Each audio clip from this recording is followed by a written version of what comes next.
2 doctor, 5 आतंकी हमदर्द और 2900 kilo ID बनाने का सामान। जम्मू कश्मीर में पुलिस को बड़ी कामयाबी मिली है और बड़ी कामयाबी कहानी क्या है यह भी हम आपको बताएंगे। जम्मू कश्मीर पुलिस के बड़े एक्शन में 2 डॉक्टर समेत 7 लोगों को गिरफ्तार किया गया है। 2900 किलोग्राम आईडी बनाने की सामग्री और 2 AK सीरीज की राइफलें बरामद की गई। जम्मू कश्मीर पुलिस ने 2 दिनों पहले गिरफ्तार किए गए डॉक्टर आदिल अहमद की निशानदेही पर हरियाणा के फरीदाबाद से 300 किलोग्राम विस्फोटक यानी कि अमोनियम नाइट्रेट बरामद किया। इसके अलावा क्या मिला? एक AK-47 मिली। AK-47 राइफल के साथ साथ भारी मात्रा में गोला बारूद बरामद किए गए। अब ऐसे में सवाल यह है कि आखिर में अमोनियम नाइट्रेट क्या होता है और कैसे इससे बड़ा धमाका किया जा सकता है। दरअसल अमोनियम नाइट्रेट एक सफेद रंग का क्रिस्टल है, केमिकल कंपाउंड है। ये क्रिस्टल केमिकल कंपाउंड जिसका सबसे ज्यादा इस्तेमाल इंडस्ट्रीज में किया जाता है उर्वरक के तौर पर, नाइट्रोजन के सोर्स के रूप में। यानी कि आप जो मैन्योर यूज करते हैं, जो खाद यूज करते हैं, खाद के तौर पर नाइट्रोजन के सोर्स के रूप में इसका उपयोग किया जाता है। इसका माइनिंग इंडस्ट्री में भी यूज किया जाता है। विस्फोटक तैयार करने के लिए अमोनियम नाइट्रेट का इस्तेमाल होता है। एक सिंथेटिक पाउडर होता है ये, जिसे अमोनिया और नाइट्रिक एसिड के रिएक्शन से बनाया जाता है। दुनिया भर के कई देशों में इसका प्रोडक्शन होता है। सबसे खास बात यह है कि यह सस्ता भी होता है। अमोनियम नाइट्रेट आग के संपर्क में आते ही तेज ब्लास्ट के साथ, तेज विस्फोट के साथ जल पड़ता है। सस्ता होता है, बनाने की प्रक्रिया बहुत आसान है और यही वजह है कि इसका बार बार विस्फोट करने के लिए, तबाही मचाने के लिए आतंकियों द्वारा इस्तेमाल किया जाता है। और ये इतना ताकतवर होता है कि आसपास की चीजों को कुछ ही सेकेंड्स में उड़ा सकता है।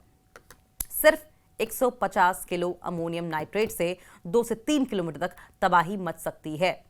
इसकी मात्रा ज्यादा तो हो तो ये और ज्यादा खतरनाक हो जाता है। जम्मू कश्मीर पुलिस की अगर बात करें तो जम्मू कश्मीर पुलिस ने आतंकवादी संगठन जैश-ए-मोहम्मद और अंसार गजवत उल हिंद से जुड़े व्हाइट कॉलर अंतर्राष्ट्रीय आतंकी मॉड्यूल का भंडाफोड़ किया।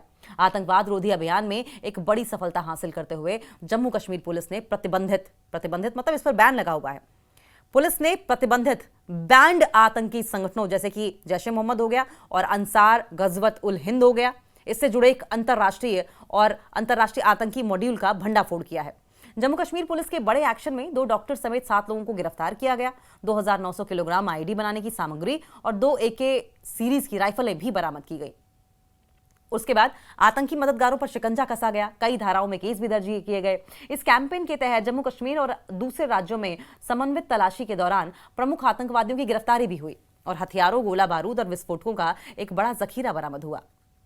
अब हम आपको बताएं 19 तारीख की बात करें, 19 अक्टूबर की बात करें। 19 अक्टूबर 2025 को श्रीनगर के बनपोरा नौगांव में अलग अलग जगहों पर जैश-ए-मोहम्मद के कई पोस्टर चिपके हुए थे और इन पोस्टर्स में, जिनमें पुलिस और सुरक्षा बलों को धमकी और भय दिखाया गया था, और इसके बाद SP अधिनियम की धारा 13, 16, 17, 18, 18B, 19, 20, 23, 39 और 40 धारा 61(2), 147, 148, 152, 351(2), BNS की धारा 4-5, विस्फोटक पदार्थ अधिनियम और धारा 7, 25, 27 सशस्त्र अधिनियम के तहत मामला दर्ज किया गया। श्रीनगर के नौगांव पुलिस स्टेशन में शिकायत दर्ज की गई, जांच शुरू हुई।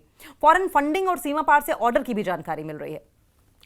जांच से एक सफेद पोश आतंकवादी तंत्र का पता चला है, जिसमें कट्टरपंथी हैं, पेशेवर हैं कट्टरपंथी और छात्र भी हैं। विदेशी संचालकों के संपर्क में बताए जा रहे हैं ये लोग, जो पाकिस्तान और दूसरे देशों से संचालित होते हैं। ये समूह जो है वो विचारधारा, समन्वय, बैलेंस, धन की आवाजाही और रसद के लिए इनक्रिप्टेड चैनल्स का यूज करता है। सामाजिक हो, धार्मिक कार्यों की आड़ में पेशेवर और शैक्षणिक नेटवर्क के जरिए मनी एक्यूमुलेट की जाती है, धन जुटाया जाता है।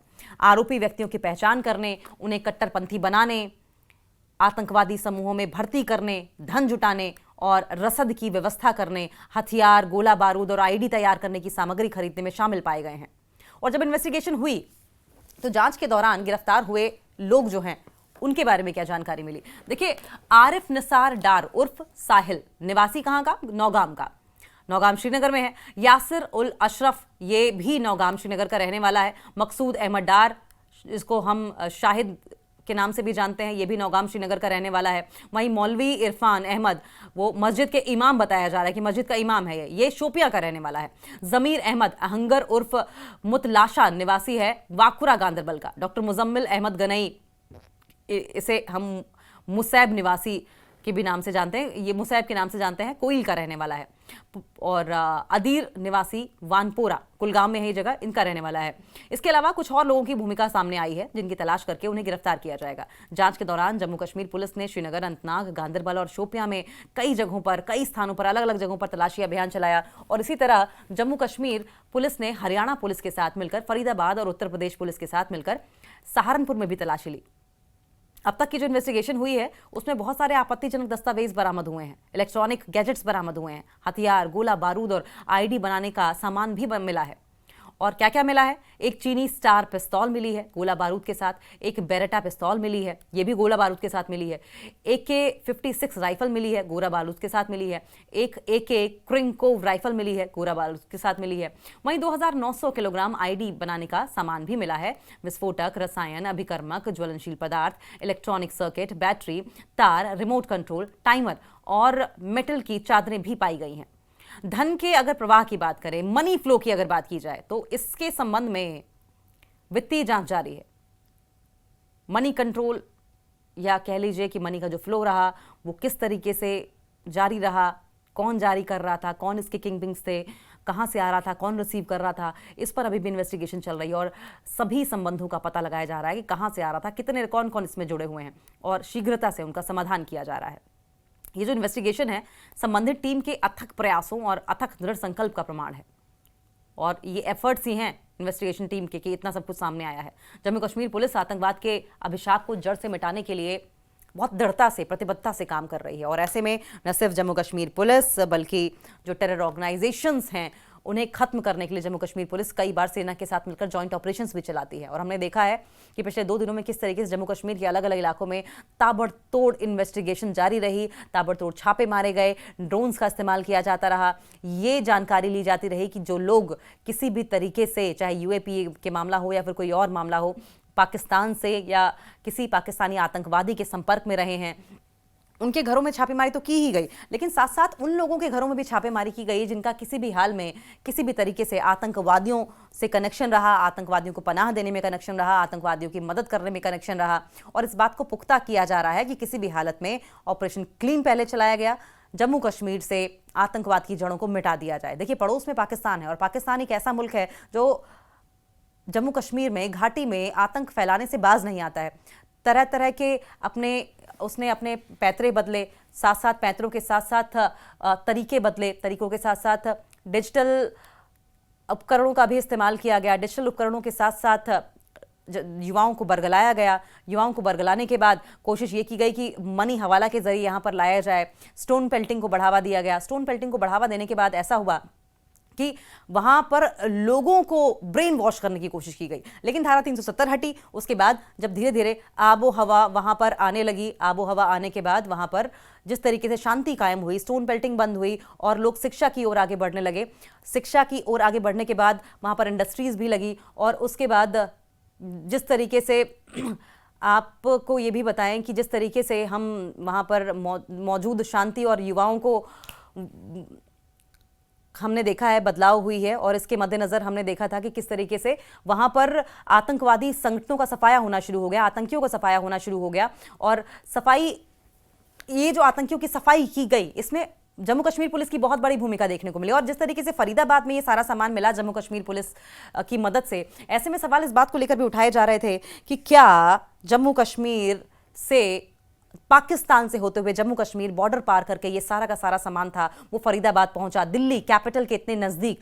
मसला ये है कि क्या कैपिटल को, राजधानी को दहलाने की कोशिश की गई थी, और दहलाने की कोशिश की गई थी तो इसमें कौन कौन शामिल था? अच्छा, सवाल तो इस बात पर भी उठते हैं कि क्या ये बड़ी लापरवाही का सबूत नहीं है कि जम्मू कश्मीर से सीधा फरीदाबाद तक आकर इतने सारे डेटोनेटर्स, इतने सारे विस्फोटक इकट्ठा कर लिए गए और कानो कान किसी को खबर भी नहीं लगी। हालांकि ये बड़ी उपलब्धि जरूर है कि पकड़ लिया गया, लेकिन इसके अलावा आपको ये भी बताएं, अब इस बात की जांच की जानी चाहिए कि इसके पीछे मंसूबा क्या था। क्या पुलवामा जैसा कोई बड़ा अटैक होने वाला था? सवाल यह भी है कि बिहार इलेक्शन चल रहे हैं, पश्चिम बंगाल चुनाव चल रहे हैं और पश्चिम बंगाल चुनाव आने वाले हैं। पश्चिम बंगाल पहले ही हिंसा से प्रभावित इलाका है और इसी के मद्देनजर हम आपको ये भी बताएं कि अशांति फैलाने की कोशिश की गई थी।